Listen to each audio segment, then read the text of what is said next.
Pro wrestling fans, what you're about to see is an interview with Tom Cole, member of the infamous Cream Team. If you never heard about the Cream Team and don't know what the Cream Team is, it's a group of underage ring boys that were raped and molested by all of your favorite WWE stars. 22-year-old Tom Cole was hired as a ring boy for the World Wrestling Federation when he was 13 years old. For the next 3 years, he says he was sexually abused by his supervisor, Mel Phillips, who Cole says has a foot fetish.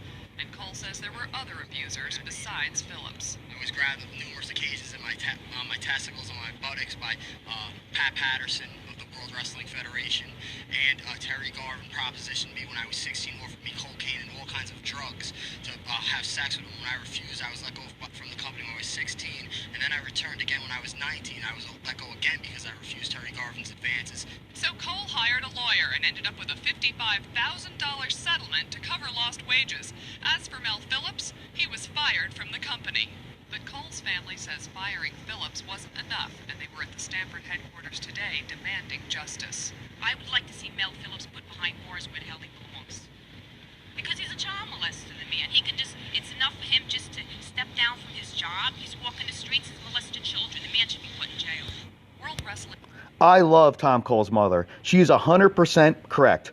All pro wrestling personalities who molest children should go to prison. But Pat Patterson and Mel Phillips are only the tip of the iceberg. Current WWE legends and employees are still involved in this mess. It's never going to stop unless somebody does something about it.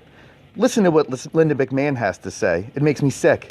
Federation President Linda McMahon says an outside investigator concluded there was no evidence of Phillips molesting employees, but the company fired him anyway.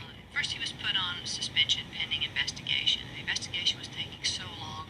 There was so much negative happening with it that we finally told Mel that it was better for him and better for our company for him to go on in a different way. McMahon doesn't deny. Yeah, there was an inside investigation, all right. But not only was there a private investigation, the FBI investigated as well.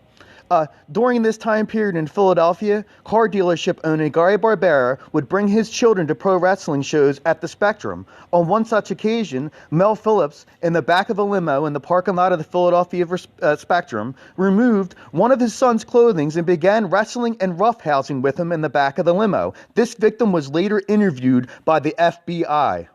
Phillips had a foot fetish, but she said it had become a joke and was blown out of proportion. You call a man filming your feet for hours at a time and playing with your feet and making you cry when you're only 13 years old and recording it for his own sexual purposes.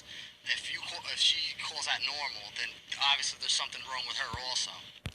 There is something wrong with Linda McMahon also. Linda McMahon has been covering up these crimes against children for years. McMahon says she took a personal interest in Cole and tried to send him to counseling, encouraged him to get his high school equivalency, and finally offered to put him through Westchester Community College with a promise to come back and work for the company if he passed all his courses. She says she was greatly disappointed when he did none of the above. We took an opportunity to help a young man who, for whatever reason, seemed confused, he seemed troubled, and wanted to have an opportunity in life, and we felt that we could help him. Cole says McMahon's efforts were not out of personal interest, but for personal gain. That's an issue the courts will have to decide. Well, there you go. Pro Wrestling Pizzagate is real.